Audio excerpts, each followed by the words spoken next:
Je n'aurais jamais cru écrire ça un jour. Même maintenant, des mois après, mes mains tremblent encore quand je pense à ce qui m'est arrivé dans cette forêt.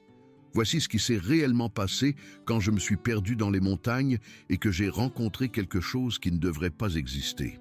Un Bigfoot, un vrai Bigfoot m'a sauvé la vie.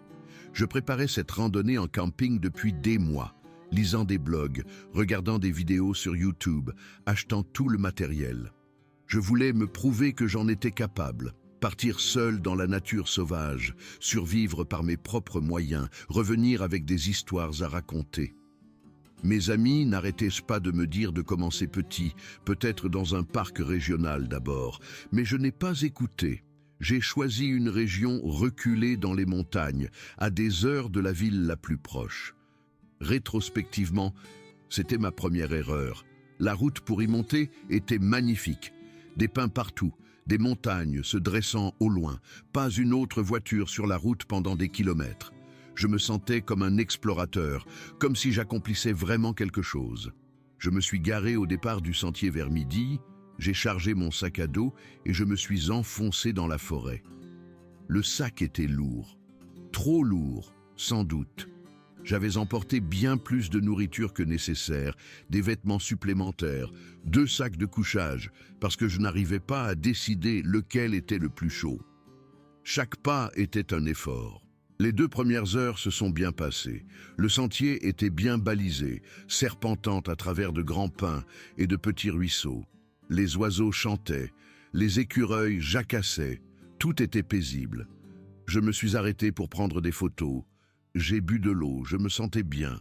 Ce n'était pas si difficile. Tous ceux qui disaient que je n'étais pas prêt avaient tort. Je m'en sortais à merveille. En fin d'après-midi, j'avais parcouru environ 8 kilomètres. J'ai trouvé un bon endroit près d'un ruisseau et j'ai décidé de monter le camp. Ça m'a pris une éternité pour monter la tente. Les instructions n'avaient aucun sens. Les arceaux n'arrêtaient pas de sauter et quand j'ai enfin réussi à la faire tenir debout, j'étais épuisé et frustré. Mais je l'avais fait. Ma tente, mon campement. J'ai ramassé du bois, filtré de l'eau du ruisseau, mangé une barre de céréales et regardé le soleil commencer à se coucher derrière les montagnes. C'était pour ça que j'étais venu. Le lendemain matin, je me suis réveillé confiant, trop confiant. J'ai décidé d'explorer un peu avant de plier bagages. Juste une petite randonnée pour voir les environs. J'ai laissé la plupart de mon équipement à la tente. J'ai juste pris ma gourde et mon téléphone. Je pensais être de retour dans 1 heure. Il n'y avait pas vraiment de sentier là où je suis allé. Juste des pistes d'animaux et la forêt ouverte. Je n'arrêtais pas de penser que je reconnaîtrais le chemin du retour. Ce gros rocher, cet arbre tombé, ce groupe de buissons. Mais plus je m'enfonçais, plus tout commençait à se ressembler. Des arbres et encore des arbres, des rochers et encore des rochers. J'ai vérifié mon téléphone pour le GPS, mais il n'y avait pas de réseau, pas la moindre barre. Je me suis dit de ne pas paniquer, le soleil était encore à l'est, je pouvais m'orienter avec ça. J'allais juste rebrousser chemin. Sauf que je ne me souvenais plus de quel chemin il s'agissait. Étais-je venu du nord ou de l'ouest? Ma tente était-elle en amont ou en aval d'ici? J'ai essayé de revenir sur mes pas, mais chaque direction me semblait inconnue. J'ai marché pendant ce qui m'a semblé des heures, me sentant de plus en plus perdu. Ma gourde était presque vide, le soleil montait, de plus en plus chaud. Je transpirais à travers ma chemise, mes jambes me faisaient mal, et c'est là que j'ai réalisé quelque chose qui m'a glacé le sang. Je n'avais aucune idée de l'endroit où je me trouvais, même pas approximativement. J'ai essayé de rester calme, de me souvenir de tous ces conseils de survie que j'avais lus. Restez au même endroit si vous êtes perdu. Économisez votre énergie. Ne paniquez pas, mais je ne pouvais pas rester assis là. Ma tente contenait toute ma nourriture, mon sac de couchage. Tout. Je devais la retrouver. Alors, j'ai continué à marcher, espérant tomber sur quelque chose de familier. Le ruisseau, le sentier, n'importe quoi. C'est là que le terrain est devenu hostile. J'avais erré dans une partie de la forêt où le sol n'était que roches instables et pentes raides. Des falaises plongeant dans le vide. Des corniches étroites, à peine assez larges pour marcher. J'aurais dû faire demi-tour, mais je pensais que je pourrais peut-être atteindre un point plus élevé pour voir où j'étais, pour me repérer. Alors j'ai commencé à grimper en m'aidant des racines d'arbres et des rochers pour me hisser. J'étais à mi-hauteur d'une pente abrupte quand mon pied a glissé. Juste une pierre qui s'est détachée, rien de dramatique, mais ça a suffi. Je suis tombé lourdement, dégringolant sur peut-être 3 ou 5 mètres avant de percuter un rocher. La douleur à ma jambe a été instantanée et insoutenable. Une douleur fulgurante, brûlante, remontant de ma cheville jusqu'à ma hanche. J'ai essayé de me relever et je me suis immédiatement effondré. Ma cheville ne supportait plus mon poids. Quand j'ai baissé les yeux, j'ai vu qu'elle était déjà en train de gonfler, de virer au violet. C'est là que la vraie panique s'est installée. J'étais perdu, blessé, seul, et c'était déjà le milieu de l'après-midi. Le soleil allait se coucher dans quelques heures. Je n'avais ni tente, ni sac de couchage, ni nourriture, juste les vêtements que je portais et une gourde vide. J'ai essayé d'appeler à l'aide, mais ma voix s'est simplement perdue dans la forêt. Personne n'allait venir. Personne ne savait même que j'étais là. J'ai réussi à me traîner sous un arbre, ma jambe hurlant de douleur à chaque mouvement. Je suis resté assis là, essayant de trouver une solution, essayant de ne pas penser au froid qu'il ferait la nuit ou aux animaux qui pourraient être là. Loups, ours, pumas, j'étais complètement à découvert, complètement impuissant. Mon téléphone était inutile, toujours pas de réseau, la batterie était de toute façon presque vide. Je l'ai éteint pour économiser le peu d'énergie qui restait. La douleur dans ma jambe était une pulsation constante. J'ai essayé d'enlever ma chaussure, mais ma cheville était trop enflée. J'avais besoin de glace, de surélever ma jambe, d'un médecin. Au lieu de ça, j'avais de la terre, des cailloux et rien d'autre. Je suis resté assis là pendant peut-être 1 heure, peut-être 2, tandis que les ombres s'allongeaient et que la température commençait à baisser. Je frissonnais déjà. À la tombée de la nuit, je serais gelé.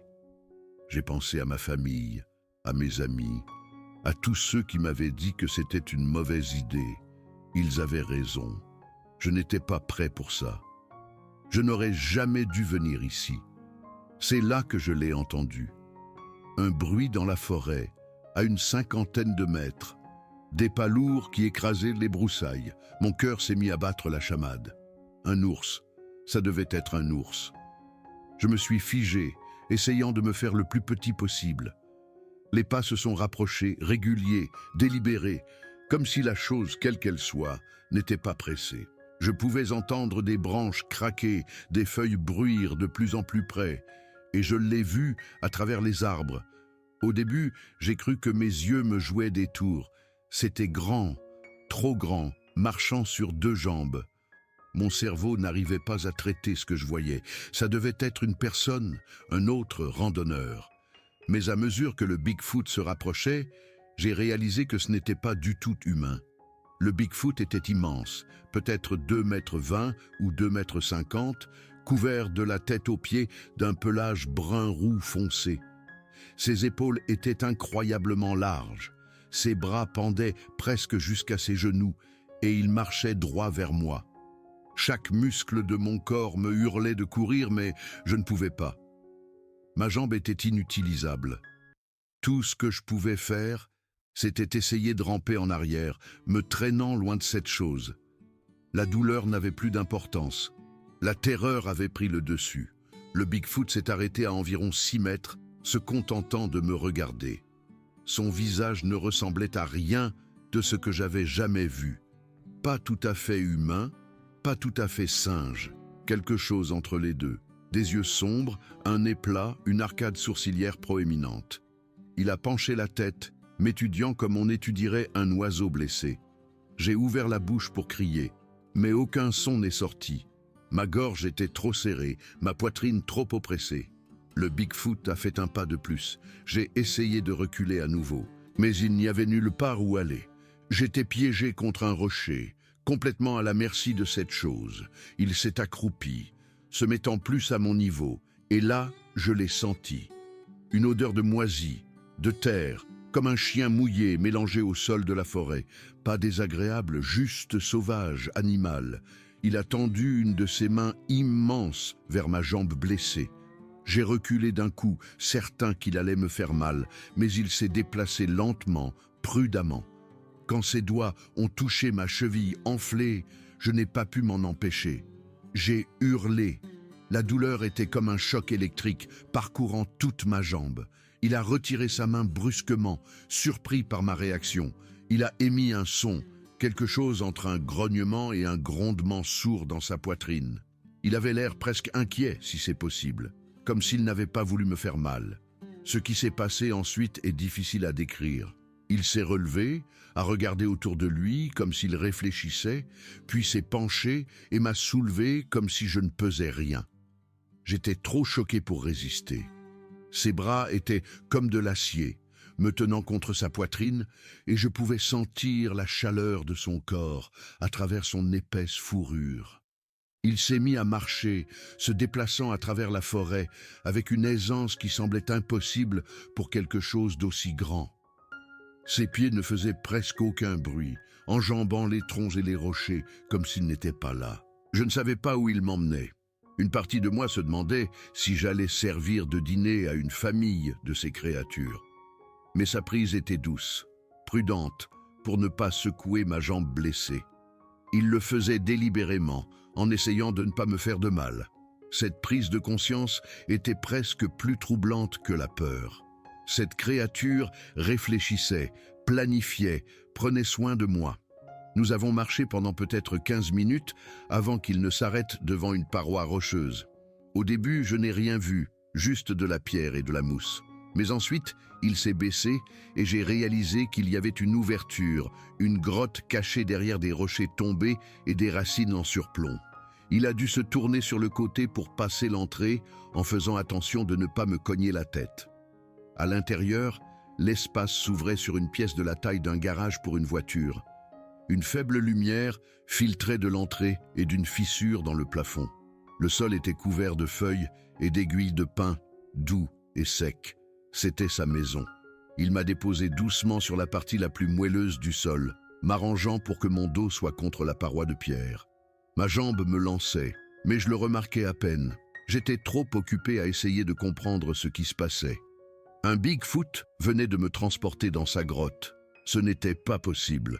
Le Bigfoot n'existait pas, mais il était là, accroupi à quelques mètres de moi, me regardant de ses yeux sombres et intelligents. Il a émis un son bas et grondant, puis s'est déplacé vers le fond de la grotte. Il est revenu avec quelque chose dans les mains. Un gros morceau d'écorce creusé et rempli d'eau. Il me l'a tendu. J'ai hésité, puis je l'ai pris. L'eau était froide et claire, provenant probablement d'un ruisseau. J'ai tout bu. Je n'avais pas réalisé à quel point j'avais soif. Le Bigfoot a de nouveau fait ce bruit de grondement, presque comme s'il était content. C'est là qu'il a parlé. Pas avec des mots que je comprenais, mais avec des grognements et des sons qui avaient un sens. Il a montré ma jambe, puis moi, puis a fait un geste comme pour marcher. Il a secoué la tête. C'était si simple, mais si clair. Tu ne peux pas marcher. Tu es blessé. Il avait compris ce qui m'était arrivé. J'ai hoché la tête, touchant ma cheville et grimaçant. Il a grogné à nouveau, puis a fait quelque chose qui m'a coupé le souffle. Il m'a montré du doigt, puis a montré l'extérieur de la grotte. Il a fait des mouvements de marche avec ses doigts. Puis il a secoué la tête vivement en faisant un son de colère. Le message était clair. Tu n'aurais pas dû être là. Tu ne sais pas comment survivre ici. J'ai senti mon visage rougir. Cette créature avait raison. J'avais été stupide et imprudent. J'étais venu ici en pensant être préparé alors que je n'avais aucune idée de ce que je faisais. Et maintenant, je dépendais entièrement de ce Bigfoot pour ma survie. Il a semblé sentir que j'avais compris. Il a tendu la main et m'a tapoté l'épaule, comme on réconforterait un enfant. Le contact était étonnamment doux pour une main aussi massive. Au cours de l'heure suivante, nous avons développé une étrange forme de communication. Il faisait des sons et des gestes, et j'essayais de comprendre. Parfois, il prenait des objets pour aider à expliquer. Il m'a montré un tas de baies et de racines dans un coin. De la nourriture. Il a montré la fissure dans le plafond. La fumée sort. Il vivait clairement ici depuis longtemps. Il connaissait chaque détail de cette grotte. Ce n'était pas juste un abri. C'était sa maison, soigneusement construite. Il m'a apporté quelques baies. Elles étaient acidulées, mais pas mauvaises. Je les ai mangées avec reconnaissance. Il m'a regardé manger et a fait un son comme un grognement. Il m'a montré du doigt, puis a levé un doigt. Puis il a fait un geste circulaire dans la grotte, balayant l'espace d'un bras large. Une personne, restée ici. Il me disait de rester dans la grotte pendant qu'il sortait. J'ai dû avoir l'air effrayé car il a émis un son apaisant, profond et calme. Il reviendrait. Fidèle à sa parole, il est revenu peut-être 1 heure plus tard, portant une brassée de branches et ce qui ressemblait à de la mousse. Il les a posées soigneusement, puis a commencé à travailler sur quelque chose. Je l'ai regardé arranger les branches en une sorte d'attelle, la rembourrant avec de la mousse douce. Il me l'a apporté et a montré ma jambe. Il voulait stabiliser ma cheville. J'ai essayé d'aider, mais il a doucement repoussé mes mains. Il a travaillé avec une dextérité surprenante pour de si grands doigts, retirant soigneusement ma chaussure et positionnant l'attelle autour de ma cheville enflée.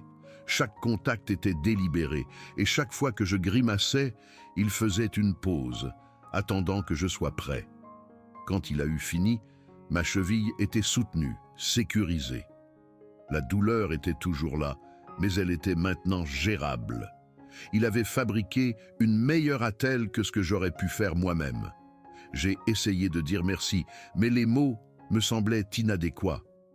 Au lieu de ça, j'ai tendu la main et j'ai touché son bras, essayant de transmettre ma gratitude. Il a regardé ma main un instant, puis a de nouveau fait ce bruit de grondement, quelque chose comme une approbation ou une reconnaissance. Il s'est levé et s'est dirigé vers l'entrée de la grotte, regardant la forêt qui s'assombrissait. Le soleil se couchait, la nuit tombait. Il s'est tourné vers moi et a fait un geste. « Viens !» J'ai secoué la tête et montré ma jambe.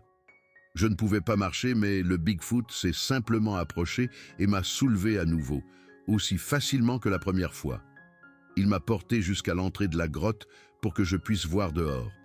La forêt était magnifique dans la lumière déclinante, tout en ombre violette et en rayons dorés filtrant à travers les arbres. Il a émis un son et a montré du doigt, m'enseignant, me montrant. Il m'a gardé dans ses bras alors qu'il sortait dans la forêt. Je me suis tendu, nerveux à l'idée de quitter la sécurité de la grotte.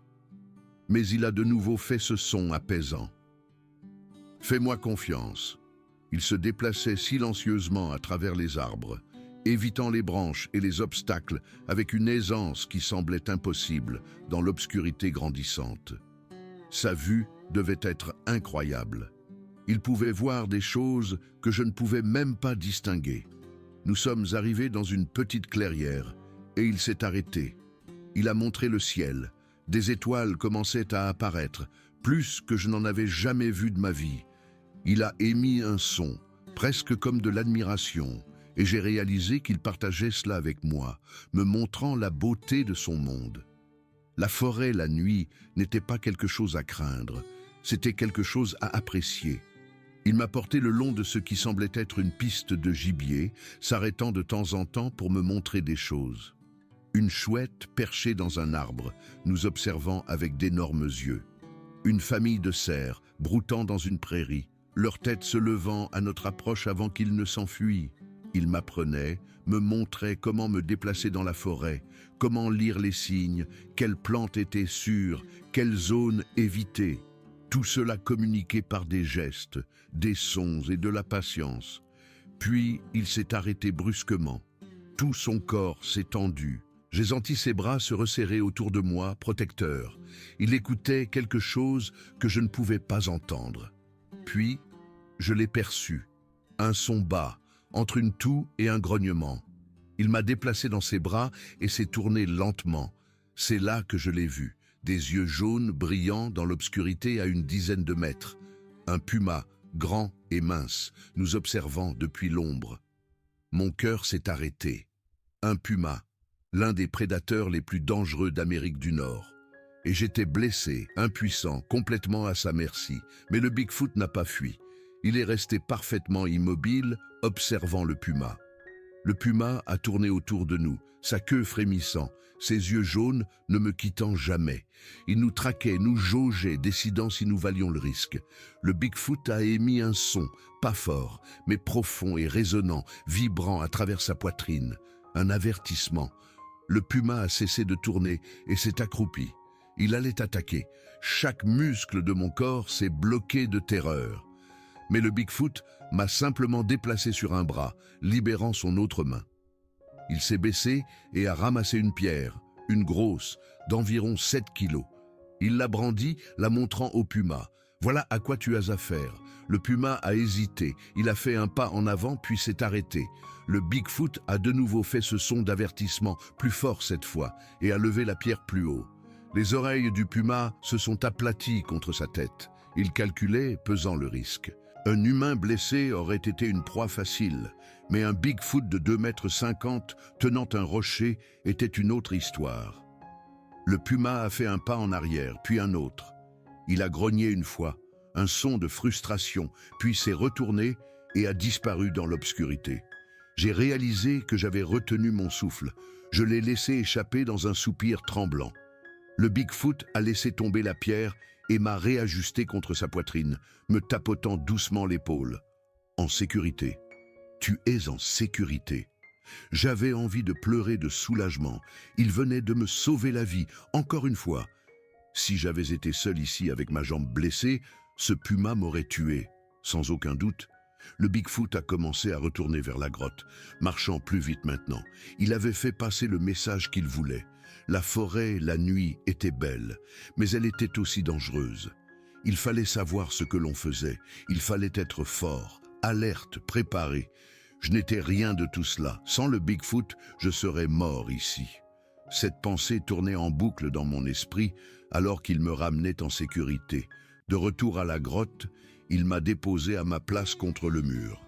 La température avait considérablement chuté. Je frissonnais malgré ma veste. Il l'a remarqué et a de nouveau disparu à l'extérieur. Il est revenu avec des brassées de feuilles sèches et d'aiguilles de pin douce, les entassant autour de moi comme un nid. Puis il a apporté de plus grosses branches et les a disposées près de l'entrée de la grotte. Il était en train de faire un feu. Je l'ai regardé travailler. Il avait un morceau de silex et une pierre, les frappant l'un contre l'autre jusqu'à ce que des étincelles tombent sur un petit tas d'herbes sèches. Il s'est penché et a soufflé doucement, transformant la braise en flamme. Il l'a alimentée avec soin, ajoutant des morceaux de bois de plus en plus gros jusqu'à ce qu'un vrai feu crépite. La chaleur a été immédiate et merveilleuse. Il l'avait positionné parfaitement, assez près pour réchauffer la grotte, mais incliné de sorte que la fumée sorte par la fissure du plafond. Il s'est assis en face de moi, le feu entre nous, et j'ai pu le voir vraiment bien pour la première fois. La lumière du feu dansait sur ses traits, rendant son visage presque humain par moments, complètement étranger à d'autres. Il avait des cicatrices, ai-je remarqué, des anciennes, estompées dans sa peau. Il avait eu une vie difficile ici, survécu à des choses que je ne pouvais même pas imaginer. Et pourtant, il s'était arrêté pour m'aider, un étranger qui n'avait rien à faire là. Il a émis un son et a tendu la main. Dans sa paume, il y avait d'autres baies ainsi que ce qui ressemblait à une sorte de légume racine, de la nourriture. Je l'ai prise avec reconnaissance et j'ai mangé. Ce n'était pas grand-chose, mais c'était mieux que rien. Il a mangé aussi, mâchant lentement, en regardant le feu. Nous sommes restés assis là, dans un silence complice, le crépitement des flammes étant le seul son. C'était surréaliste. Je dînais avec un Bigfoot, un vrai Bigfoot, et cela semblait presque normal. Après avoir mangé, il a recommencé à communiquer. Il m'a montré du doigt, puis a fait un geste de marche avec ses doigts. Puis il a secoué la tête et a montré la forêt à l'extérieur. Le message était clair. Tu es venu ici pour marcher, pour explorer, mais tu n'es pas prêt. Il a tapoté sa propre poitrine, puis a de nouveau montré l'extérieur. Lui, il était à sa place ici. Moi, non, pas encore en tout cas. J'ai hoché la tête, me sentant à nouveau embarrassé. Il a semblé le sentir. Il s'est penché et a touché ma main, la tenant doucement dans sa paume massive. Il m'a regardé pendant un long moment, puis a émis un son doux, presque gentil. Ce n'était pas de la colère dans ses yeux, c'était autre chose. De l'inquiétude peut-être, ou de la pitié. Il comprenait que j'avais fait des erreurs, que j'avais été stupide. Mais il ne me jugeait pas. Il m'enseignait. Il a lâché ma main et a montré la grotte autour de nous. Il a fait un geste ample, englobant le sol mou, la fissure pour la ventilation, l'emplacement près de l'eau. Puis il a montré l'extérieur et a fait des gestes brusques et colériques. Vent, pluie, froid. Dehors, c'était dangereux. Ici, c'était sûr. Il avait choisi cette grotte avec soin. Tout y était intentionnel, conçu pour la survie. J'ai essayé de communiquer à mon tour. Je me suis montré du doigt, puis j'ai fait un geste comme si je tenais quelque chose. Il a penché la tête, ne comprenant pas. J'ai réessayé, mimant le montage d'une tente. Il a fait un son de reconnaissance. Il avait vu mon campement. Il m'a montré du doigt, a fait un geste près du sol et un mouvement de chute. La tente était tombée. Ou peut-être m'avait-il regardé galérer pour la monter. Quoi qu'il en soit, il savait que j'avais campé à proximité. Il m'avait probablement observé pendant des heures avant que je me perde. Cette pensée aurait dû être effrayante, mais elle ne l'était pas. Il n'avait aucune mauvaise intention.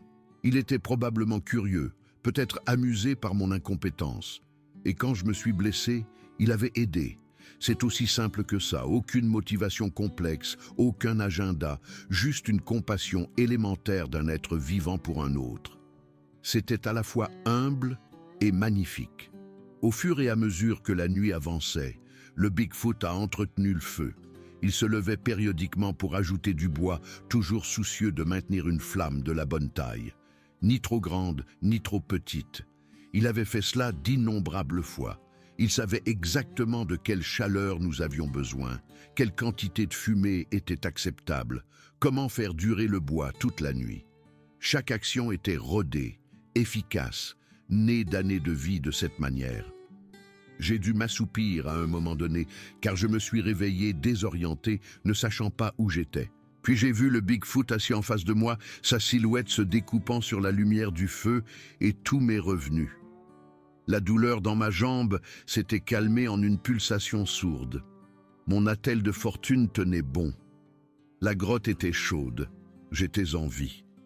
Le Bigfoot a remarqué que j'étais réveillé et a émis un son doux, presque comme une salutation. Il a tendu un morceau d'écorce avec de l'eau. J'ai bu, toujours étonné par la gentillesse de cette créature. Il a montré l'extérieur. À travers l'entrée de la grotte, je pouvais voir qu'il faisait encore nuit noire, le milieu de la nuit. Il a fait un geste de sommeil, posant sa tête sur ses mains. « Dors encore. Repose-toi. » J'ai hoché la tête et me suis réinstallé dans mon nid de feuilles. Le Bigfoot m'a regardé un instant de plus, puis a fermé ses propres yeux. Mais j'ai remarqué que sa respiration n'atteignait jamais tout à fait le rythme profond du vrai sommeil. Il montait la garde, me protégeant même en se reposant. Quand je me suis réveillé à nouveau, la lumière grise de l'aube filtrait dans la grotte. Le feu s'était réduit à des braises. Le Bigfoot était déjà réveillé, assis à l'entrée de la grotte, regardant la forêt. Il s'est tourné quand il m'a entendu bouger et a fait ce grondement de salutation. « Bonjour ». Il s'est levé et s'est étiré. Son corps massif touchait presque le plafond de la grotte. Puis, il m'a fait signe. « Viens ». Il m'a sorti de la grotte et m'a descendu jusqu'à un petit ruisseau tout proche. Il m'a déposé doucement sur un rocher plat et a montré l'eau, propre, fraîche. Il a mis ses mains en coupe et a bu, puis m'a fait signe de faire de même. L'eau était glacée et cristalline, meilleure que tout ce que j'avais goûté de ma vie. Il a montré l'amont et a fait un geste de marche. « Suis l'eau, elle te mènera dehors. » Il m'enseignait à nouveau, me montrant comment retrouver mon chemin si jamais je me perdais à nouveau. Il a passé l'heure suivante à m'apprendre des choses que je n'aurais jamais apprises dans aucun livre ou vidéo. Il m'a montré comment lire la mousse sur les arbres pour trouver le nord. Il a montré des empreintes d'animaux dans la boue près du ruisseau, expliquant par gestes lesquelles étaient dangereuses et lesquelles étaient inoffensives. Il a trouvé une branche cassée et m'a montré comment elle avait été brisée par quelque chose de grand qui était passé, probablement un ours, et comment savoir si c'était récent par la couleur du bois exposé. Il a montré différentes plantes poussant près du ruisseau. Il en a cueilli une, me l'a montrée, puis a fait un geste de manger et a hoché la tête. Sûr. Bon. Il en a cueilli une autre et a fait un mouvement de secousse violent, puis a montré son estomac et a fait une grimace de malade. Poison, ne pas manger.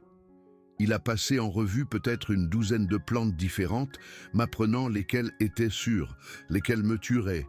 Il me donnait les outils pour survivre ici. Une plante en particulier a attiré mon attention.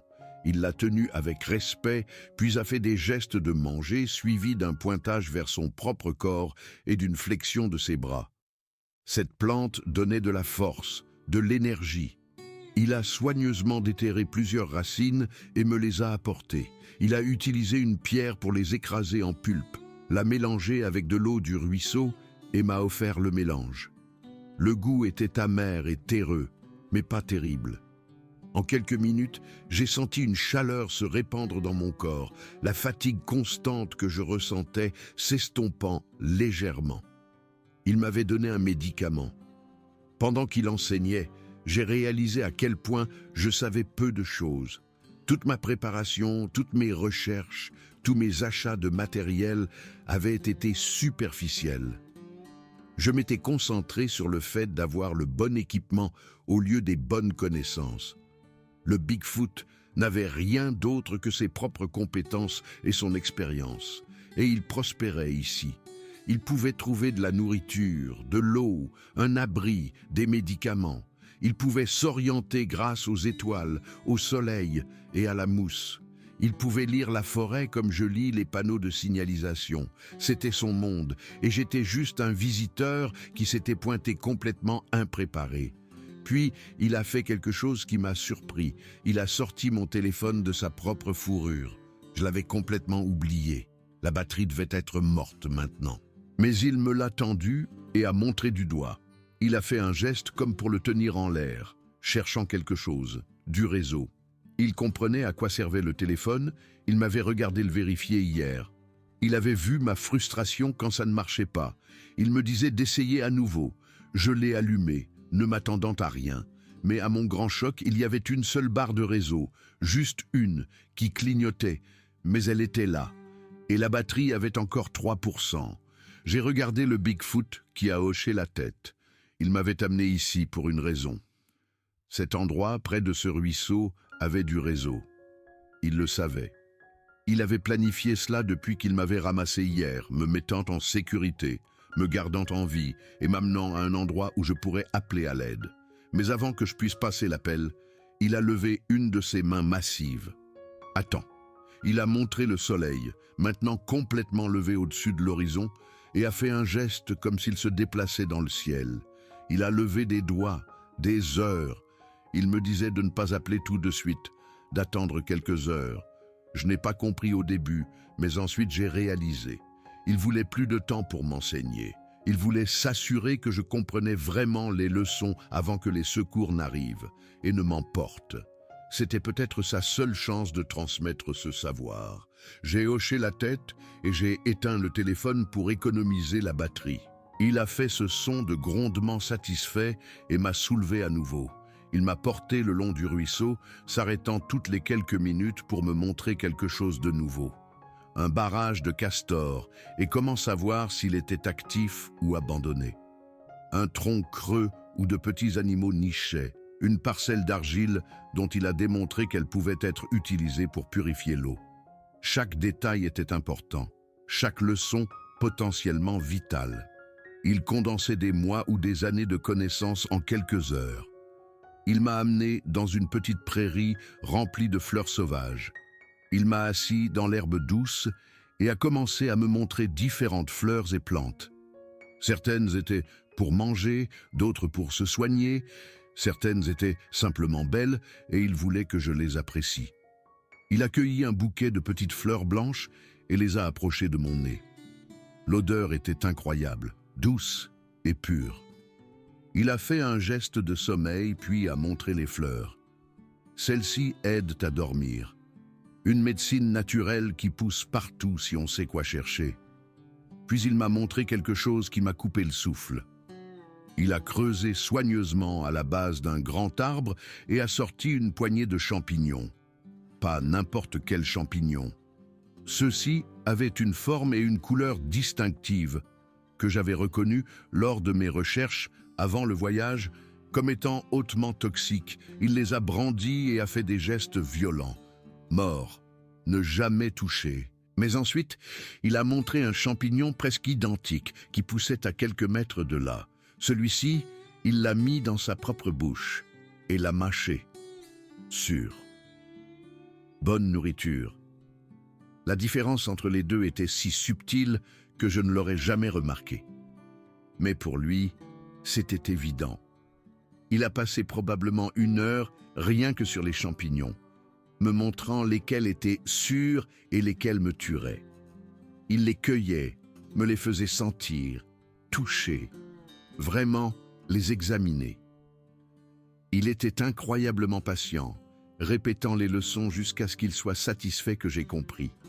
Quand il trouvait un champignon particulièrement laid, il faisait des gestes de mort exagérés, tombant de façon spectaculaire et tirant la langue. C'était presque comique, mais le message était clair. Ces choses vous achèveront. Nous sommes passés aux insectes. Il m'a montré quels insectes étaient inoffensifs et lesquels me rendraient malade. Il a montré un type particulier de fourmi, rampant sur un tronc, et a fait des gestes de manger. Nourriture, protéines. Puis, il a trouvé une espèce différente et a fait des gestes de non violents, me montrant son propre bras où il y avait une vieille cicatrice. Celle-ci morde. Il avait appris ses leçons à la dure, par l'expérience et les erreurs. Et maintenant, il me transmettait ce savoir. Le soleil montait et j'ai réalisé que des heures s'étaient écoulées. Il m'avait enseigné sans arrêt, sans jamais s'énerver quand je ne comprenais pas, sans jamais se précipiter. Il traitait cela comme le travail le plus important du monde. Et peut-être que pour lui, ça l'était. Il avait trouvé quelqu'un qui avait besoin d'aide, quelqu'un qui avait besoin de connaissances, et il était déterminé à fournir les deux. Cela allait au-delà de la simple gentillesse. C'était son but, sa vocation, protéger et enseigner à ceux qui s'aventuraient sur son territoire sans être préparés. Vers midi, nous avons entendu quelque chose bouger dans les buissons à proximité. Il s'est immédiatement tendu, me rapprochant de lui de manière protectrice. Un instant plus tard, un ours noir a émergé dans la clairière à une 15aine de mètres. Il était énorme, probablement près de 180 kilos, avec une fourrure épaisse et de petits yeux vifs. L'ours s'est arrêté en nous voyant, se dressant sur ses pattes arrière pour mieux voir. Mon cœur battait la chamade. C'était exactement ce dont j'avais eu peur quand je m'étais perdu. Mais le Bigfoot ne semblait pas avoir peur. Il se tenait droit, marquant sa présence, mais sans agressivité. Il a émis un son bas, quelque chose entre un grognement et un grondement. L'ours est retombé sur ses 4 pattes et a penché la tête, nous étudiant. Il y a eu un moment de silence tendu. Puis, l'ours a soufflé, s'est retourné et s'est éloigné dans la forêt. Le Bigfoot s'est légèrement détendu, mais a continué à surveiller jusqu'à ce que l'ours soit complètement parti. Puis il m'a regardé et a fait un geste d'enseignement. Voilà comment on gère les ours. Tiens-toi droit, sois imposant, ne cours pas. Laisse-les prendre la décision de partir. Il m'a porté jusqu'à un tronc d'arbre tombé et m'a assis soigneusement. Il a utilisé des gestes et des sons pour m'en expliquer davantage sur les ours. Quand s'inquiéter, quand se détendre, comment stocker la nourriture pour que les ours ne la sentent pas. Que faire si un ours charge vraiment par rapport à une charge d'intimidation? Il avait clairement eu affaire aux ours de nombreuses fois. Il connaissait leur comportement, leurs habitudes, leurs limites. Lui et les ours avaient un accord, un respect mutuel pour l'espace et le pouvoir de l'autre. Un peu plus tard, nous avons entendu des oiseaux pousser des cris d'alarme.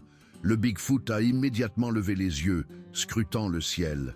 Il a montré du doigt et j'ai suivi son doigt. Très haut, tournoyant sur les courants thermiques, se trouvait un énorme oiseau de proie. Un aigle peut-être ou un faucon. Il l'a observé un instant puis a fait un geste de piqué et de saisie, chasseur cherchant de la nourriture.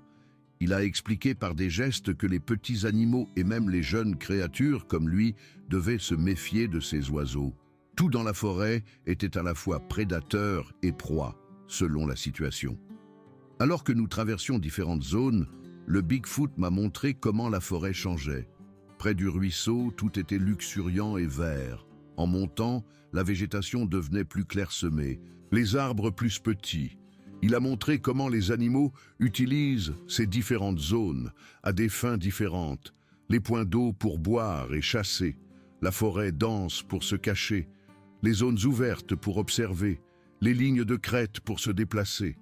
La forêt n'était pas juste un assemblage aléatoire d'arbres, c'était un système complexe et interconnecté, et le Bigfoot en comprenait chaque partie. Vers le début de l'après-midi, des nuages ont commencé à arriver. Le Bigfoot l'a remarqué immédiatement, levant les yeux au ciel avec inquiétude. Il m'a ramené à la grotte rapidement, se déplaçant avec détermination. Une fois à l'intérieur, il a montré les nuages qui s'accumulaient dehors, puis a fait des gestes de pluie et de vent.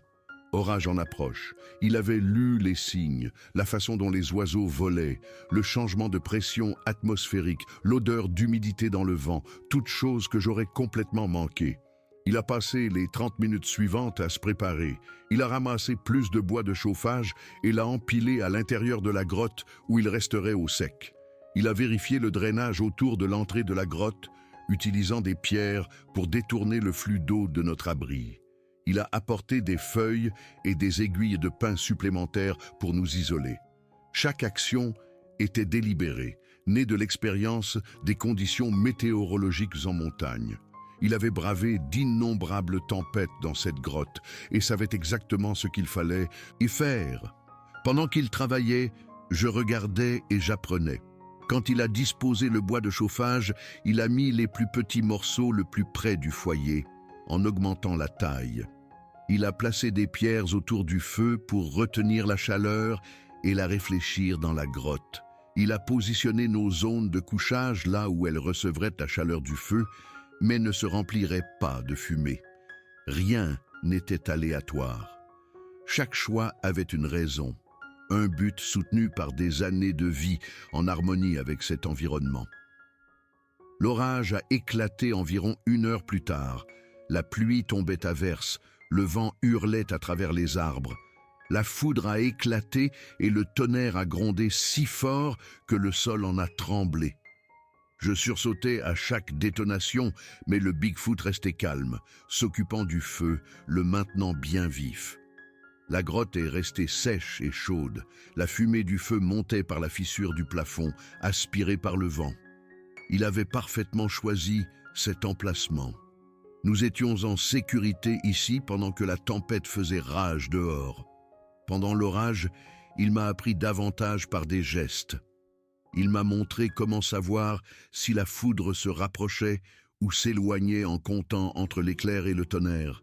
Il a démontré comment rester en sécurité pendant un orage, ne jamais être l'objet le plus grand, rester loin de l'eau, trouver un abri qui n'est pas un arbre isolé. Toutes des connaissances de base en survie qui pouvaient faire la différence entre la vie et la mort. Il me transmettait toutes les leçons possibles, utilisant la tempête comme une opportunité d'enseignement. L'orage a duré peut-être 2 heures. Quand il s'est enfin calmé, le Bigfoot et moi nous sommes aventurés dehors.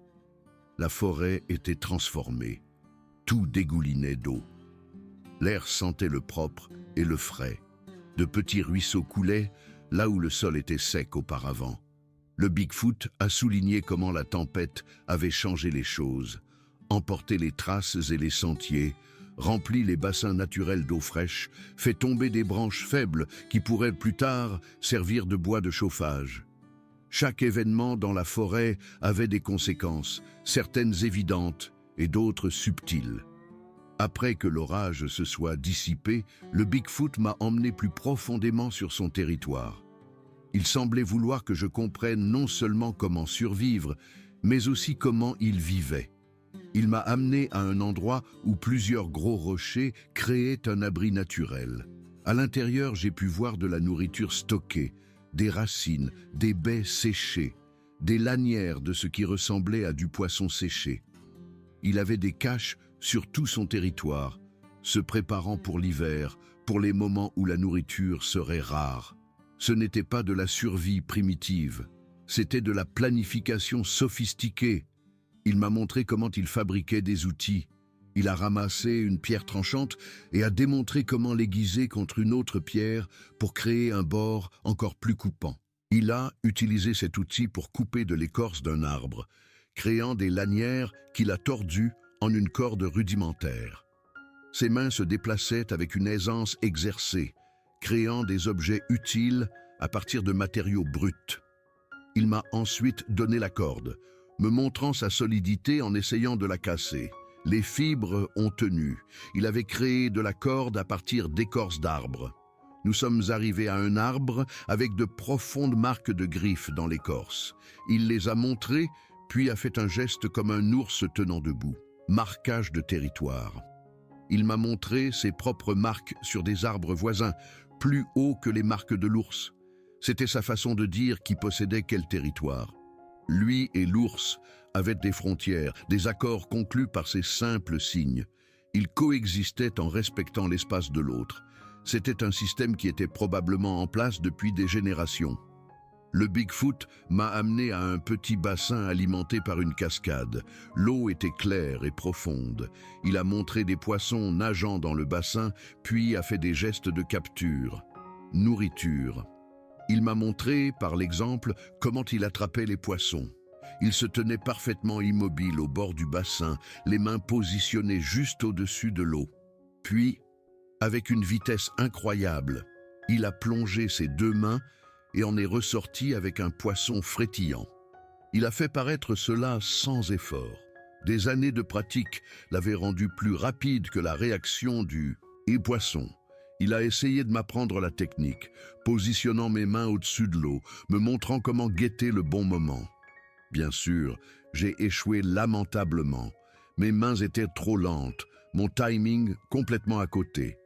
Mais il était patient, m'encourageant à réessayer encore et encore. Même s'il savait que je ne le maîtriserais probablement jamais, il voulait que je comprenne le principe. Observer, attendre, frapper vite. Ces mêmes compétences s'appliquaient à tout dans la forêt. Au fil de l'après-midi, j'ai réalisé que le Bigfoot partageait son monde entier avec moi, pas seulement en m'enseignant des techniques de survie, mais en me montrant sa vie, ses endroits préférés, ses routines quotidiennes, sa compréhension de l'écosystème forestier. C'était un privilège, comme être invité chez quelqu'un et se voir montrer ses biens les plus précieux. Le Bigfoot me faisait confiance en me transmettant des connaissances que probablement aucun humain n'avait jamais reçues auparavant. Il semblait déterminé à m'apprendre le pistage avant que je ne parte.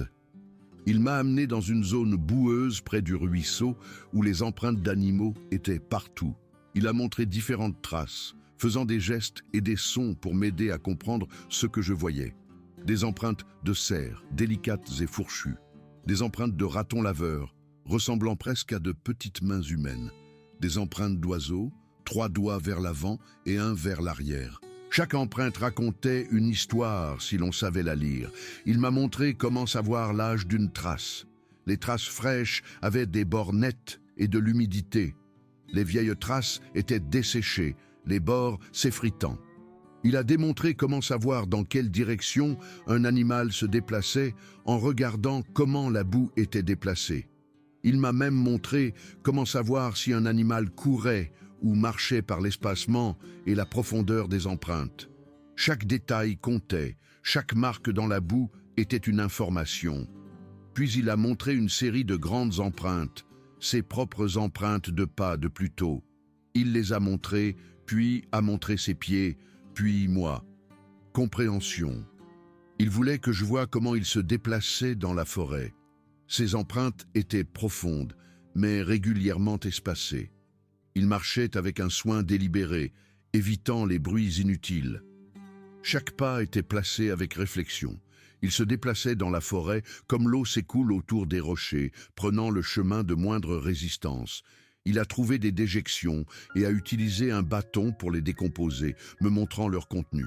Des graines et des peaux de baies. L'animal qui avait laissé ça était un herbivore. Puis il a trouvé des déjections différentes. Et quand il les a ouvertes, il y avait de la fourrure à l'intérieur. Un prédateur. Il a expliqué par gestes comment on pouvait savoir quels animaux se trouvaient dans une zone simplement en examinant ce qu'ils laissaient derrière eux. Leurs traces, leurs déjections, leurs marques sur les arbres. Tout ce qu'ils touchaient vous disait quelque chose sur eux. Nous avons passé au moins 1 heure rien que sur le pistage. Il montrait une empreinte ou une marque et attendait que j'essaie de l'identifier. Quand je trouvais la bonne réponse, il faisait ce son de grondement satisfait. Quand je me trompais, il expliquait patiemment à nouveau. Il était un meilleur professeur que tous ceux que j'avais eus à l'école. Il avait une patience infinie et une passion évidente pour la transmission de ce savoir. Il voulait que je comprenne vraiment, pas seulement que je mémorise des faits. Alors que le soleil commençait sa descente vers l'horizon, le Bigfoot m'a ramené à la grotte. Mais il n'avait pas fini d'enseigner. Il m'a montré quelque chose que je n'avais pas remarqué auparavant. Près de l'entrée de la grotte, il y avait plusieurs tas de pierres disposées selon des motifs délibérés. Il les a montrées puis a fait des gestes amples vers la forêt. Des offrandes. Il laissait de la nourriture ici parfois, placée avec soin sur ces autels de pierre. Je l'ai regardé ajouter quelques baies à l'un des tas. Il a fait des gestes que j'ai interprétés comme de la gratitude ou du respect. Il remerciait la forêt de lui fournir de la nourriture, un abri, tout ce dont il avait besoin pour survivre. Ce n'était pas seulement de la survie pratique, c'était spirituel. Il avait une relation avec la forêt qui allait au-delà de la simple utilisation. Il prenait ce dont il avait besoin, mais il donnait aussi en retour. Il maintenait l'équilibre. Il comprenait que tout était connecté, que prendre sans donner finirait par détruire le système qui le soutenait. Il m'a montré du doigt, puis la forêt, et a fait des gestes de don. La leçon était claire. Ne prends que ce dont tu as besoin. Donne en retour quand tu le peux. Respecte ce qui te soutient. J'ai eu honte en pensant à toutes les fois où j'avais jeté des déchets en randonnée, où j'avais été négligent avec la nature, ou où j'avais traité les grands espaces comme un terrain de jeu pour mon divertissement. Ce Bigfoot, qui ne parlait pas ma langue et appartenait à une espèce complètement différente, avait plus de respect pour la nature que je n'en avais jamais eu. Cette prise de conscience m'a frappé de plein fouet. Le Bigfoot s'est assis avec moi alors que le soleil se couchait. Nous regardions tous les deux le ciel viré à l'orange, au rose et au violet. Il a émis des sons doux, presque comme un fredonnement, et j'ai réalisé qu'il chantait. La mélodie était simple mais belle, des notes sans paroles qui semblaient se fondre avec les sons du soir de la forêt, les oiseaux s'installant pour la nuit, le vent bruissant dans les feuilles, le gargouillis lointain du ruisseau. Sa chanson liait tout cela ensemble, saluant la fin d'une autre journée. Quand il a fini de chanter, il m'a regardé et a montré le téléphone dans ma poche. L'heure. Il savait que je devais passer l'appel maintenant. Les secours mettraient du temps à arriver et il valait mieux qu'ils viennent avant qu'il ne fasse trop sombre. Il avait tout chronométré parfaitement, passant toute la journée à m'apprendre tout ce qu'il pouvait.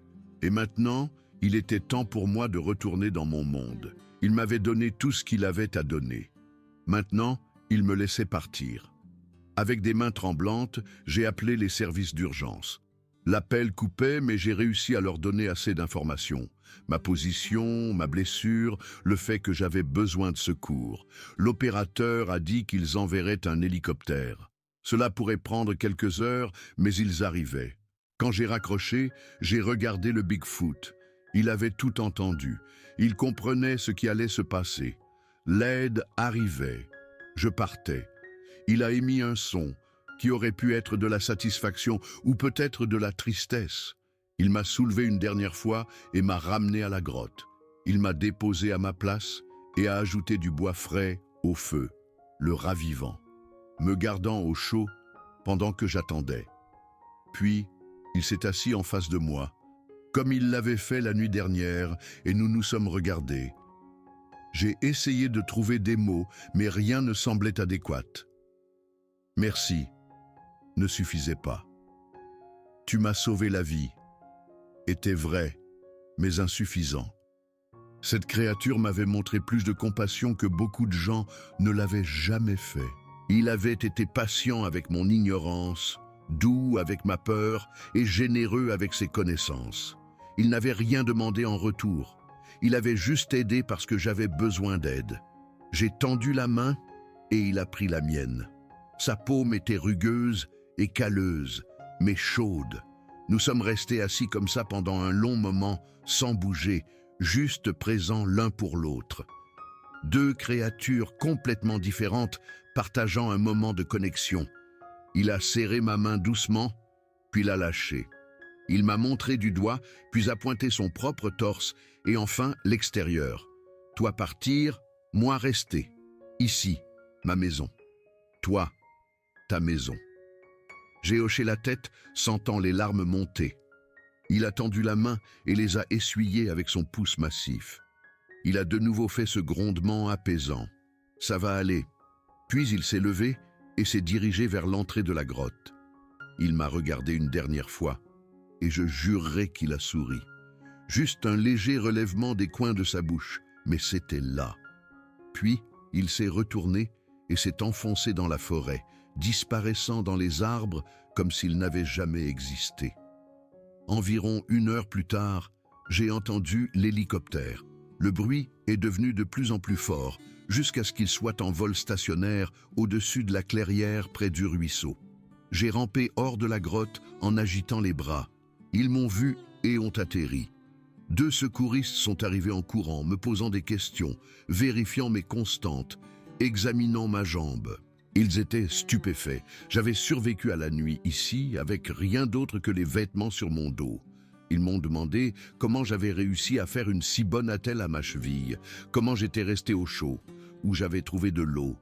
Je ne leur ai pas parlé du Bigfoot. J'ai dit que j'avais trouvé une grotte, que je m'étais débrouillé avec ce que j'avais pu trouver. Ils ont semblé y croire. Ils m'ont chargé sur une civière et m'ont transporté jusqu'à l'hélicoptère. Alors que nous décollions, j'ai regardé la forêt en bas. Quelque part là-dessous, un Bigfoot observait. Quelque part dans ces arbres, une créature qui ne devrait pas exister vaquait à ses occupations, menant une vie que les humains ne comprendraient jamais complètement. Et ce Bigfoot m'avait sauvé la vie. À l'hôpital, ils ont radiographié ma cheville. Grosse entorse, quelques fractures mineures, mais rien qui ne guérirait pas. Ils ont été impressionnés par mon attelle artisanale, disant qu'elle était meilleure que certaines qu'ils avaient vues faites par des secouristes formés. J'ai souri, mais je n'ai pas expliqué. Mes parents sont venus, ont pleuré et m'ont serré dans leurs bras. Mes amis m'ont rendu visite et m'ont dit qu'ils m'avaient prévenu. Tout le monde avait un avis sur ce que j'aurais dû faire différemment. Mais aucun d'entre eux ne connaissait la vérité.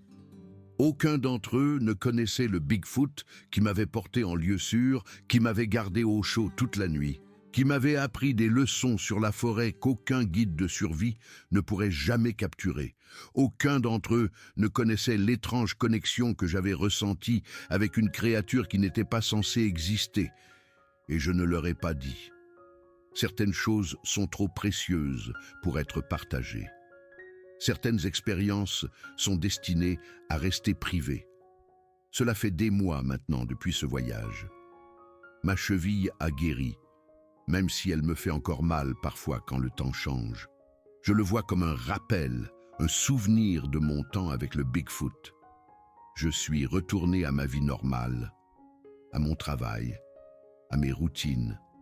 Mais quelque chose de fondamental a changé en moi pendant ces heures dans la forêt. Je suis plus prudent maintenant, plus conscient de mes propres limites. J'ai un nouveau respect pour la nature sauvage et les choses qui y vivent. J'ai lu tout ce que j'ai pu trouver sur les observations de Bigfoot. La plupart d'entre elles le décrivaient comme agressif, territorial, dangereux, mais ce n'était pas du tout mon expérience. Le Bigfoot que j'ai rencontré était doux, patient, protecteur. C'était un être pensant et sensible, doté de compassion et d'intelligence. Il avait une maison, une routine, une vie. Il avait choisi de m'aider alors qu'il aurait pu simplement laisser la nature suivre son cours. Parfois, je me demande si j'ai rêvé de tout ça. Si peut-être j'étais délirant à cause de la douleur et du froid, si j'hallucinais. Mais ensuite, je me souviens de détails qui semblent trop réels pour être imaginés. La texture de sa fourrure, son odeur, terreuse et sauvage. Le son exact de cet appel grondant. Le poids de sa main sur mon épaule, l'intelligence dans ses yeux sombres. Aucun rêve ne pourrait être aussi vif, aussi cohérent, aussi réel. Je pense à y retourner parfois, trouver cette grotte, laisser quelque chose en cadeau, de la nourriture, des outils ou quelque chose pour montrer ma gratitude. Mais je sais que je ne le ferai jamais, ce serait égoïste. Le Bigfoot m'a aidé, puis m'a laissé partir. Il ne voulait rien de moi, il voulait juste qu'on le laisse seul vivre en paix. Le moins que je puisse faire est de respecter cela. De plus, je n'ai pas besoin d'y retourner. Je porte cette expérience avec moi chaque jour. Les leçons que le Bigfoot m'a enseignées sur l'humilité, sur le respect de la nature, sur le fait qu'il y a encore des mystères dans le monde qui n'ont pas besoin d'être résolus, documentés ou prouvés. Certaines choses peuvent simplement exister, silencieuses et inconnues, dans les endroits profonds où les humains vont rarement. Je sais ce que les gens diraient si je leur racontais. Ils diraient que j'étais confus, que je mentais ou que je cherchais l'attention. Ils auraient une douzaine d'explications qui n'impliquent pas de Bigfoot. Un ermite vivant dans les bois, un garde forestier en tenue inhabituelle, ma propre imagination fiévreuse. Et peut-être qu'ils auraient raison d'être sceptiques. Je n'ai aucune preuve. Pas de photos, pas de vidéos, aucune preuve physique au-delà d'une attelle faite de branches et de mousse que j'ai laissée à l'hôpital. Mais je sais ce que j'ai vécu. Je sais que le Bigfoot était réel. Je sais qu'il m'a sauvé la vie alors qu'il aurait pu simplement passer son chemin. Je sais qu'il m'a montré une gentillesse que je ne méritais pas et m'a appris des leçons dont j'avais désespérément besoin. Je sais qu'il était plus humain dans sa compassion que beaucoup d'humains que j'ai rencontrés. Et je sais qu'il est toujours là-bas, quelque part dans ces montagnes, vivant la vie qu'il a toujours vécue. Parfois, tard dans la nuit, j'entends des choses à l'extérieur de ma fenêtre, des sons qui ne collent pas tout à fait. Et je me demande si peut-être le Bigfoot veille sur moi, s'assurant que j'ai appris ma leçon, s'assurant que je vais bien. C'est probablement juste le vent, des animaux ou mon imagination. Mais peut-être pas.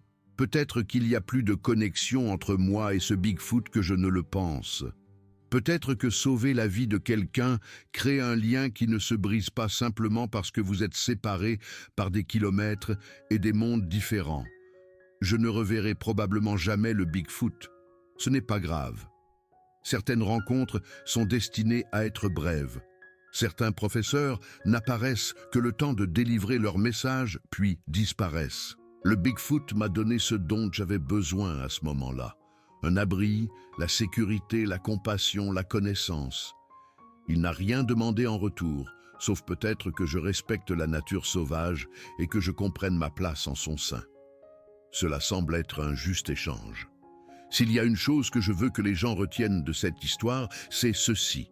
La nature sauvage n'est pas quelque chose à conquérir.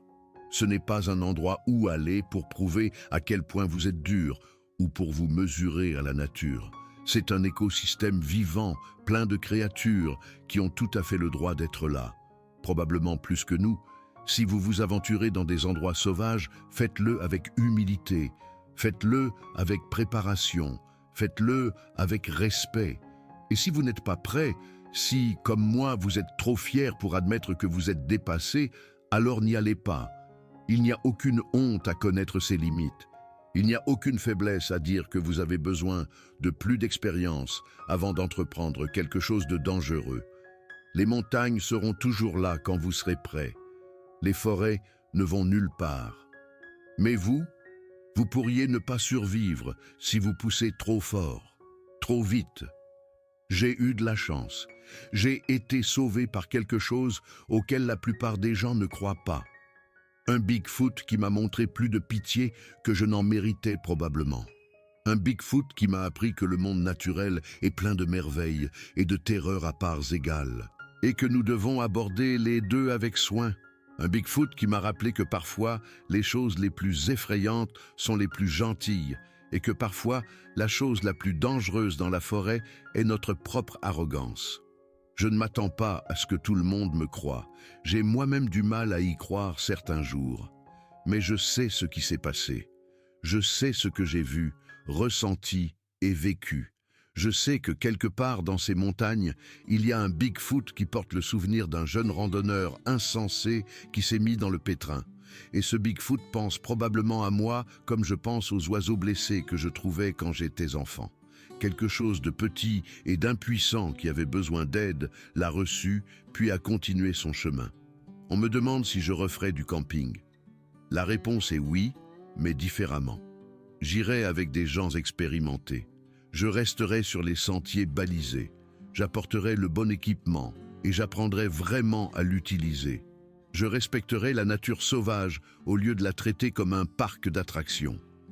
Je me souviendrai que je suis un invité dans un monde qui appartient aux animaux et aux plantes qui y vivent depuis des milliers d'années.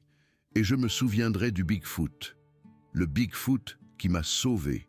Le Bigfoot qui m'a enseigné. Le Bigfoot qui m'a montré qu'il y a encore des mystères dans le monde. Encore de la magie dans les forêts profondes. Encore des créatures que la science n'a pas cataloguées et que les appareils photos n'ont pas capturées. Le Bigfoot qui a prouvé que parfois, les rencontres les plus importantes sont celles que personne d'autre ne croira. J'espère que le Bigfoot va bien. J'espère qu'il est au chaud, nourri et en sécurité. J'espère qu'il n'aura jamais à faire face à un autre randonneur stupide qui se met en danger. Mais s'il le fait, j'ai le sentiment qu'il l'aidera aussi. C'est juste sa nature. Un géant doux, vivant tranquillement dans les montagnes, ne demandant rien au monde, sauf qu'on le laisse seul, mais prêt à faire preuve de compassion envers ceux qui en ont besoin. Voilà mon histoire. Voilà ce qui m'est arrivé dans cette forêt. Un Bigfoot m'a sauvé la vie et a changé ma façon de voir le monde. Vous pouvez y croire ou non.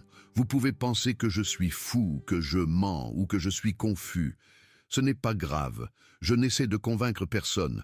Je partage simplement ce que j'ai vécu parce qu'il me semble mal de le garder entièrement pour moi. Quelqu'un d'autre pourrait avoir besoin d'entendre ça.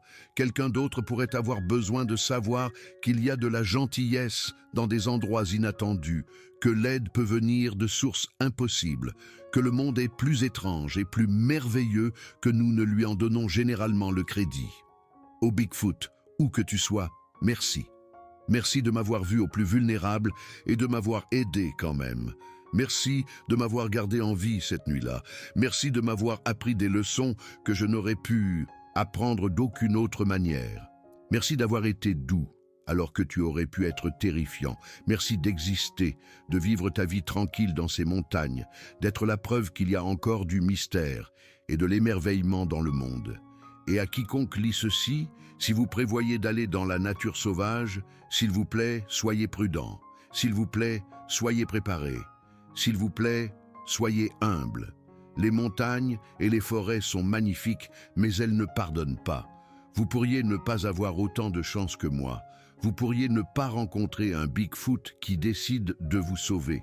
Tout ce que vous pourriez rencontrer, c'est le froid, la faim, la peur et la douleur. Alors, partez préparés ou n'y allez pas du tout. Il n'y a aucune honte dans l'un ou l'autre choix. Voilà, c'est tout. J'ai rencontré un Bigfoot qui m'a sauvé la vie et plus rien ne sera jamais tout à fait pareil. Le Bigfoot m'a montré que la compassion n'est pas limitée aux humains, que l'intelligence prend de nombreuses formes, que le monde naturel est bien plus complexe et beau que notre compréhension limitée ne le permet. Le Bigfoot m'a fait un cadeau que je ne pourrai jamais rembourser. Tout ce que je peux faire, c'est l'honorer en vivant différemment, en étant plus prudent, en respectant les lieux sauvages et les êtres sauvages qui y habitent. Croyez-le ou non, c'est arrivé de toute façon. Et quelque part dans ces montagnes, un Bigfoot vaque probablement à ses occupations, complètement inconscient qu'il a changé la vie de quelqu'un pour toujours. C'est ainsi que cela devrait être. C'est parfait. Un Bigfoot n'a pas besoin de mes remerciements, de mon histoire ou de ma croyance. Il a juste besoin qu'on le laisse seul pour vivre en paix. Et je vais faire tout ce que je peux pour honorer cela. C'est mon histoire, mon expérience, ma vérité, et c'est la chose la plus importante qui me soit jamais arrivée. Pour plus d'histoires intéressantes, jetez un œil à ceci. J'ai tendu la main et il a pris la mienne. Sa paume était rugueuse et calleuse mais chaude. Nous sommes restés assis comme ça pendant un long moment, sans bouger, juste présents l'un pour l'autre. Deux créatures complètement différentes partageant un moment de connexion. Il a serré ma main doucement, puis l'a lâchée. Il m'a montré du doigt, puis a pointé son propre torse, et enfin l'extérieur. Toi partir, moi rester. Ici, ma maison, toi, ta maison. J'ai hoché la tête, sentant les larmes monter. Il a tendu la main et les a essuyées avec son pouce massif. Il a de nouveau fait ce grondement apaisant. Ça va aller. Puis il s'est levé et s'est dirigé vers l'entrée de la grotte. Il m'a regardé une dernière fois et je jurerais qu'il a souri. Juste un léger relèvement des coins de sa bouche. Mais c'était là. Puis, il s'est retourné et s'est enfoncé dans la forêt, disparaissant dans les arbres comme s'il n'avait jamais existé.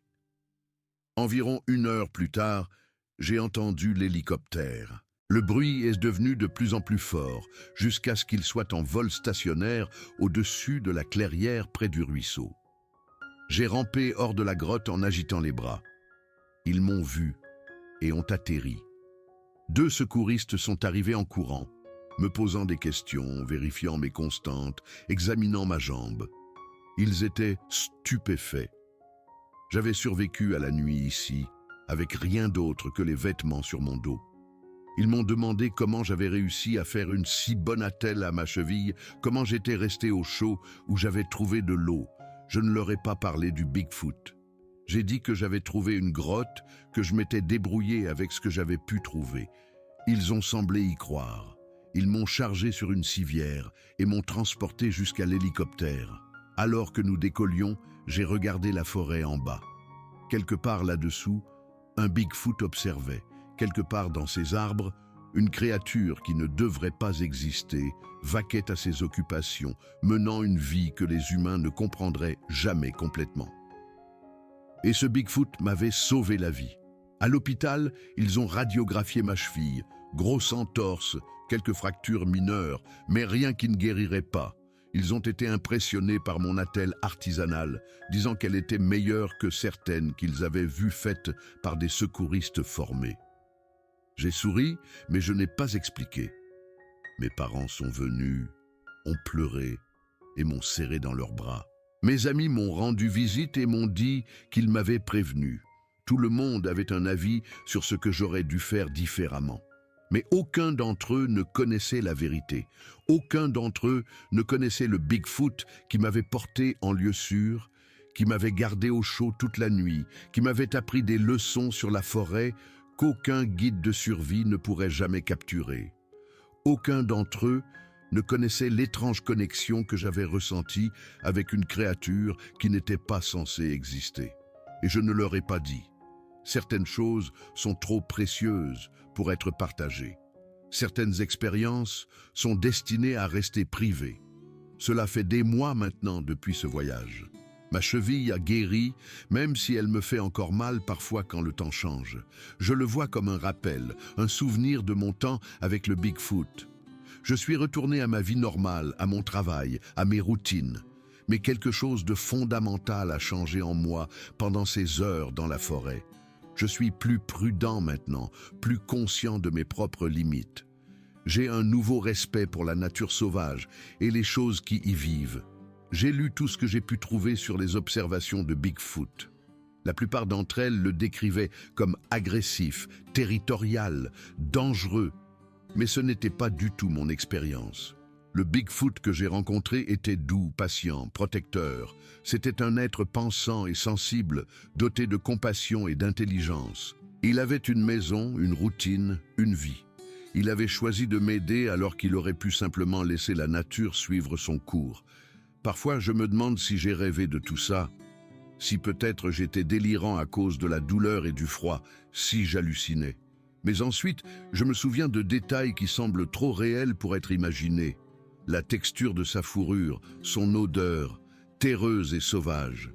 Le son exact de cet appel grondant, le poids de sa main sur mon épaule, l'intelligence dans ses yeux sombres. Aucun rêve ne pourrait être aussi vif, aussi cohérent, aussi réel. Je pense à y retourner parfois.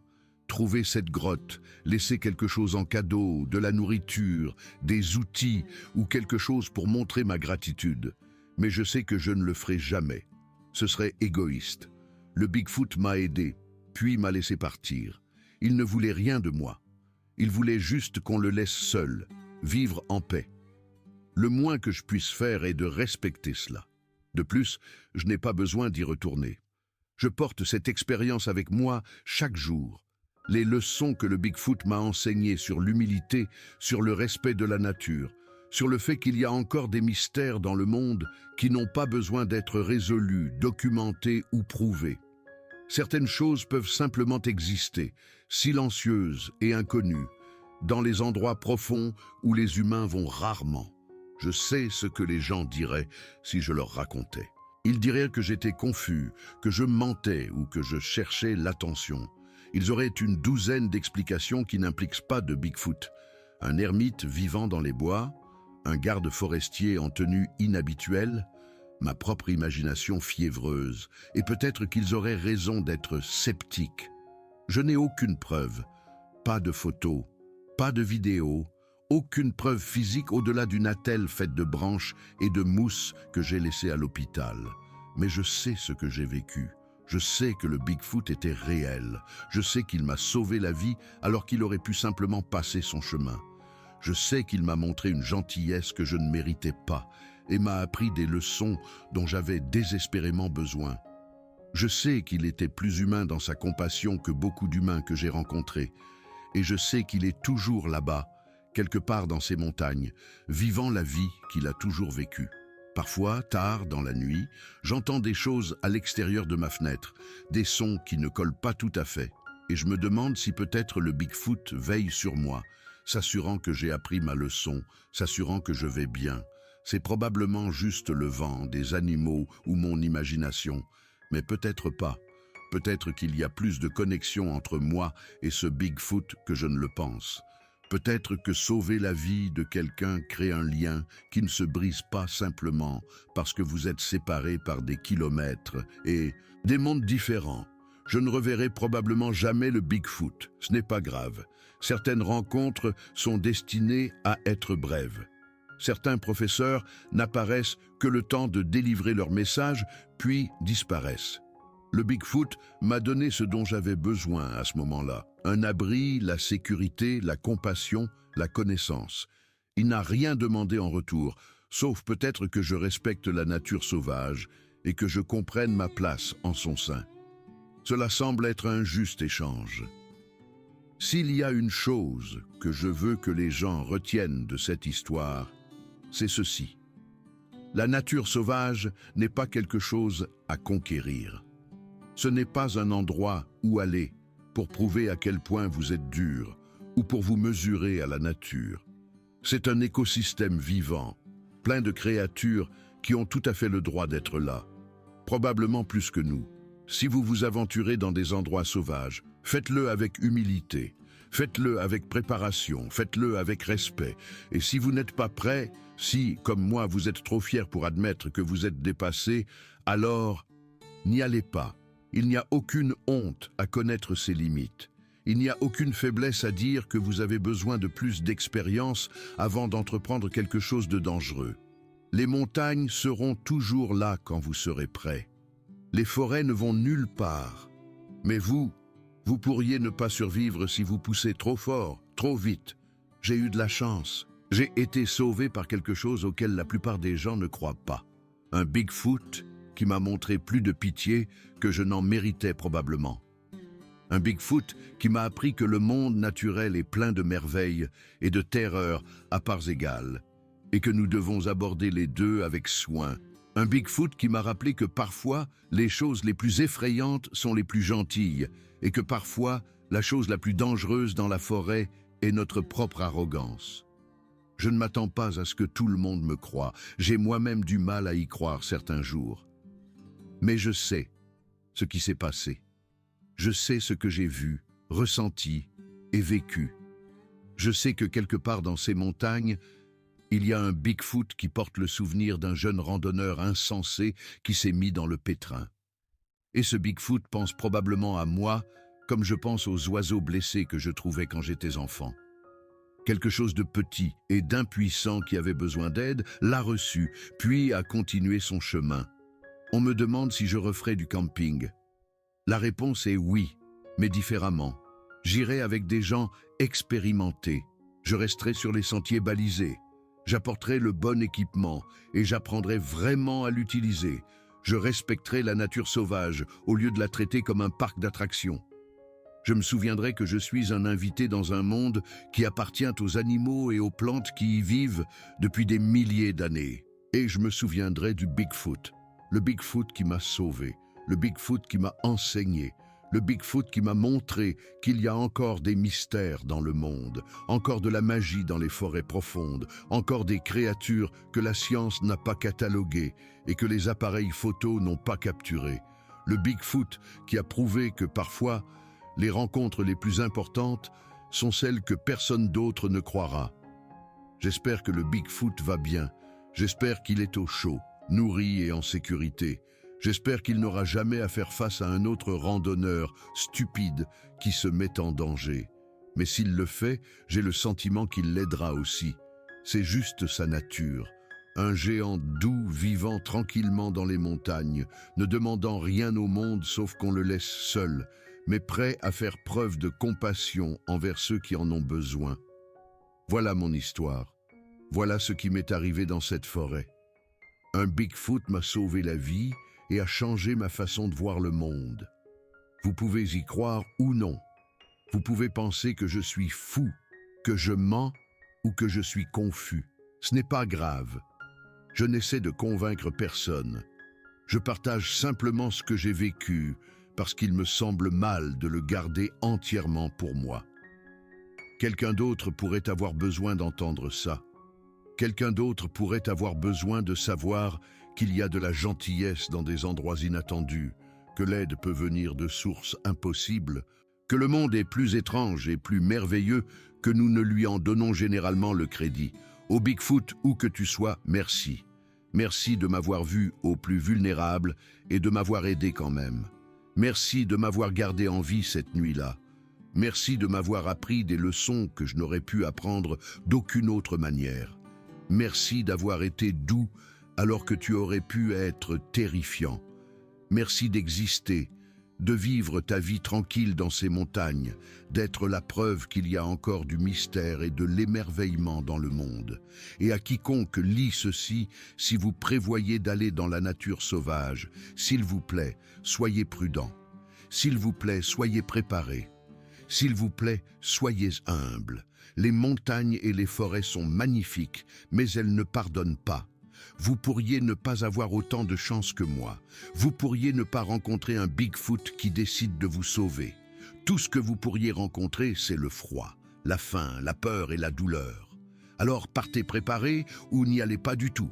Il n'y a aucune honte dans l'un ou l'autre choix. Voilà, c'est tout. J'ai rencontré un Bigfoot qui m'a sauvé la vie et plus rien ne sera jamais tout à fait pareil. Le Bigfoot m'a montré que la compassion n'est pas limitée aux humains, que l'intelligence prend de nombreuses formes, que le monde naturel est bien plus complexe et beau que notre compréhension limitée ne le permet. Le Bigfoot m'a fait un cadeau que je ne pourrai jamais rembourser. Tout ce que je peux faire, c'est l'honorer en vivant différemment, en étant plus prudent, en respectant les lieux sauvages et les êtres sauvages qui y habitent. Croyez-le ou non, c'est arrivé de toute façon. Et quelque part dans ces montagnes, Un Bigfoot vague probablement à ses occupations, complètement inconscient qu'il a changé la vie de quelqu'un pour toujours. C'est ainsi que cela devrait être. C'est parfait. Un Bigfoot n'a pas besoin de mes remerciements, de mon histoire ou de ma croyance. Il a juste besoin qu'on le laisse seul pour vivre en paix. Et je vais faire tout ce que je peux pour honorer cela. C'est mon histoire, mon expérience, ma vérité, et c'est la chose la plus importante qui me soit jamais arrivée. Pour plus d'histoires intéressantes, jetez un œil à ceci.